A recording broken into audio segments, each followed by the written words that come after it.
बच्चों, आज मैं तुम्हारे लिए ऐसी कहानी लाई हूँ जो आप बार बार सुनते भी होंगे। बहुत से लोग आपसे पूछते भी होंगे कि क्या आपने कभी सुने हैं यक्ष प्रश्न। यक्ष प्रश्न वो प्रश्न है जो युधिष्ठिर से पूछे गए थे। कैसे पूछे गए थे, क्या प्रश्न थे, वही आज मैं आपको इस कहानी में बताने वाली हूँ। तो आज की कहानी है यक्ष प्रश्न। और उसमें क्या होता है कहानी में कि एक बार महाराज युधिष्ठिर जो है वो जब जंगल में उन्होंने वनवास का समय निकाला था, तो उस समय जब वो अपने भाइयों के साथ वन में भटक रहे थे तो उन्हें बहुत प्यास लगी। तो सबसे छोटा कौन था? सहदेव। उससे कहा कि तुम पानी ले आओ। जब वो पानी लेने गया तो तालाब के जो रक्षक थे उन्होंने एकदम कहा, रुक जाओ, तुम पानी तभी ले सकते हो जब तुम मेरे प्रश्नों के उत्तर दोगे। तो उन्होंने जब उसकी बात सुनी नहीं और पानी लेने लगे तो वो बेहोश हो गए। तो इस तरीके से सभी भाई बेहोश हो जाते हैं और अंत में युधिष्ठिर आते हैं। वो बहुत सहनशील थे, धर्मपुत्र थे, तो वो सभी प्रश्नों के उत्तर देते हैं। तो आज की कहानी बूझो तो एक सीरीज है, उसी से ही शुरू कर रही हूँ जिसमें प्रश्न उत्तर के माध्यम से आपको कहानी बताई जाएगी। क्या बात है गगन, आज बड़े शांत हो? क्या चल रहा है आपके मन में? कुछ नहीं मैम, कुछ प्रश्नों के उत्तर इतने अजीब होते हैं कि उनके अर्थ ही समझना बहुत मुश्किल हो जाता है। शब्द कुछ होते हैं, उनके अर्थ कुछ और। जैसे, अपना प्रश्न स्पष्ट करो। जैसे तुम बड़े बंदर हो, हमारे स्पोर्ट वाले सर अक्सर ही बच्चों से बोलते रहते हैं, यह लड़की तो बड़ी गाय है, तू तो बेटा शेर है, शेर। गगन की बात सुनकर गार्गी मैम जोर से हंस पड़ी। तुम ठीक कहते हो गगन, तुम वाकई बंदर हो ना? गगन ने मैम की ओर देखकर हाँ में सिर हिलाया तो दोनों ही खिलखिलाकर हंस पड़े। बेटा, हमारी भाषा बहुत ही समृद्ध भाषा है। भाषा में शब्दों के कई अर्थ होते हैं जिन्हें शब्द शक्ति कहते हैं। यह 3 प्रकार की मानी गई है। पहली शक्ति क्या है? जिन शब्दों के शाब्दिक अर्थ होते हैं उन्हें अभिधा शक्ति कहा जाता है। जैसे खाना का शाब्दिक अर्थ होता है भोजन। दूसरी, लक्षणा शक्ति। जब शब्दों के अर्थ न लेकर उस शब्द के लक्षण यानी गुण अवगुण से अभिप्राय होता है। जैसे आप तो स्पोर्ट सर ने बंदर कहा।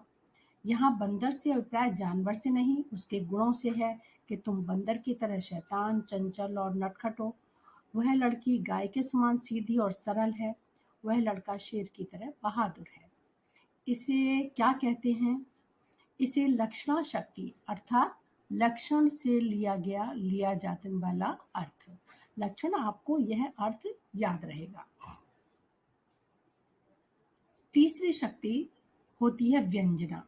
यहाँ पर शब्दों के शाब्दिक अर्थ के साथ साथ उसमें निहित भाव को भी लिया जाता है।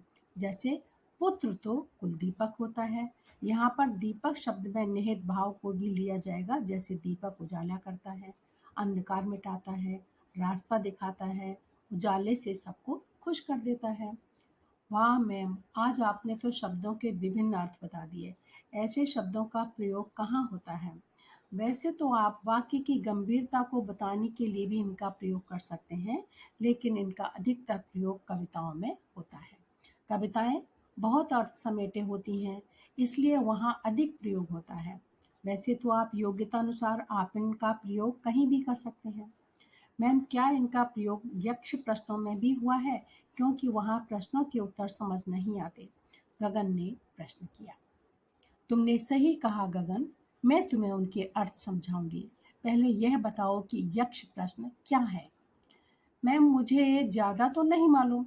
युधिष्ठिर महाराज ने यक्ष के प्रश्नों के उत्तर दिए थे, वह मुझे मालूम है। कृपया आप हमें विस्तार से बताइए। तो सुनो, गार्गी मैम ने गगन को बताया।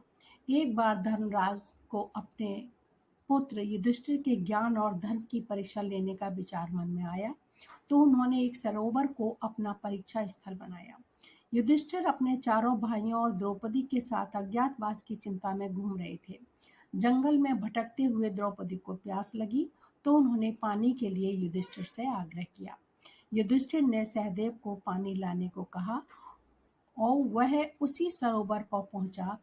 जैसे ही पानी पीने लगा तो यक्ष ने उन्हें रोका और अपने प्रश्नों के उत्तर देने को कहा, लेकिन सहदेव ने प्यास के कारण उनकी बात अनसुनी कर दी और पानी पीने लगा।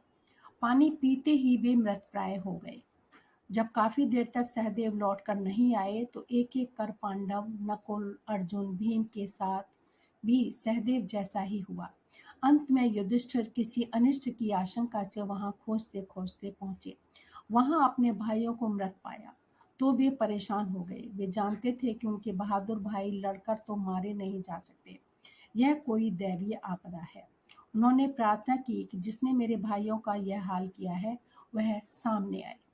यक्ष प्रकट हुए और उन्होंने कहा, तुम्हारे भाइयों ने मेरे मना करने पर भी सरोवर का जल पिया, इसलिए उनका यह हाल हुआ है। यह तुम पानी लेना चाहते हो तो मेरे प्रश्नों के उत्तर दो। युधिष्ठिर ने सविनय कहा कि मैं पूरी कोशिश करूंगा आपके प्रश्नों के उत्तर देने की। कृपया आप अपने प्रश्न पूछें। यक्ष ने प्रश्न किया, पृथ्वी से भारी क्या है? युधिष्ठिर, माँ। यहाँ भारी का अभिप्राय वजन से नहीं, सहनशीलता से है। यक्ष, आकाश से ऊंचा कौन है? युधिष्ठिर, पिता। यहाँ ऊंचाई से अभिप्राय विचारों की विशालता से है। यक्ष, प्रश्न से पवन से भी तीव्र क्या है? युधिष्ठिर, पवन से भी तीव्र गति मन की होती है। मन बहुत चंचल होता है, पल में यहाँ और पल में वहां। यक्ष, तिनकों से भी अधिक क्या है? युधिष्ठिर, चिंता। चिंताएं मनुष्य को जीवन भर रहती हैं, कभी समाप्त नहीं होती। उनकी कभी गणना भी नहीं की जा सकती, जैसे तिनकों की नहीं की जा सकती। यक्ष, मृत्यु के समीप सबसे बड़ा मित्र कौन है? युधिष्ठिर, दान। यक्ष, मनुष्य की आत्मा कौन है? युधिष्ठिर, उसका पुत्र। यक्ष, सुखी कौन है?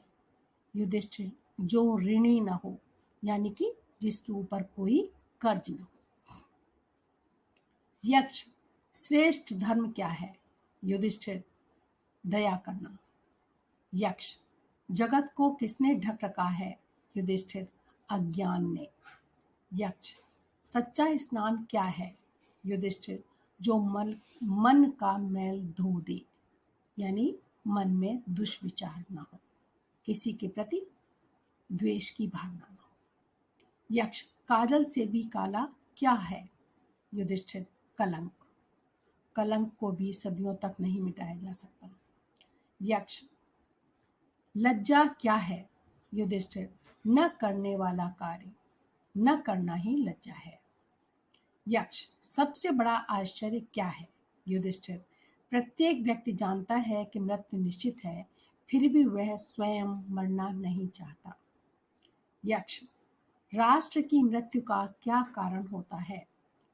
युधिष्ठिर, अराजकता, अव्यवस्था, अन्याय, अपराध जहां होते हैं वही राष्ट्र की मृत्यु का कारण बनता है। यक्ष, ब्राह्मण कौन है? युधिष्ठिर, कुल, शिक्षा और शास्त्र का ज्ञाता ब्राह्मणत्व नहीं, सत् चरित्र होना आवश्यक है। एक अच्छे चरित्र वाला शूद्र ब्राह्मण से श्रेष्ठ है। अच्छे चरित्र वाला शूद्र भी ब्राह्मण हो सकता है, जबकि बुरे चरित्र वाला ब्राह्मण भी शूद्र के समान होता है। यक्ष, स्वर्ग पाने का साधन क्या है? युधिष्ठिर, सत्य का अनुसरण करना। यक्ष युधिष्ठिर के उन उत्तरों से बहुत प्रसन्न हुए और उन्होंने कहा, तुम अपने एक भाई को जीवित देख सकते हो, बोलो किसे प्राणदान दूं? युधिष्ठिर ने कहा, हे यक्ष, यदि आप प्रसन्न हैं तो मेरी माद्री माता के पुत्र नकुल को जीवित कर दीजिए। यक्ष, तुम अपने महान योद्धा भीम और अर्जुन को जीवित क्यों नहीं करना चाहते? युधिष्ठिर, मेरी दो माताएं हैं, मैं कुंती माता का पुत्र जीवित हूँ तो एक पुत्र माद्री माता का भी होना चाहिए। मेरे लिए दोनों माताएं समान हैं। युधिष्ठिर के इस उत्तर से यक्ष बहुत प्रसन्न हुए और उन्होंने उनके सभी भाइयों को जीवित कर दिया। युधिष्ठिर के समान धर्मज्ञ इस संसार में कोई नहीं हुआ। उनके ये उत्तर उनके ज्ञान, चरित्र और धर्म के लिए प्रसिद्ध हैं। आज भी लोग इनका उदाहरण देकर सत्य और धर्म में विश्वास करते हैं। तो ये थे यक्ष प्रश्न। तो अब आपको प्रश्न भी पता लग गए और उन प्रश्नों के उत्तर भी। तो फिर आप क्या करेंगे? इनको पढ़ेंगे, सुनेंगे और क्या करेंगे? मुझे बताएंगे कि यह आपको कैसे लगे।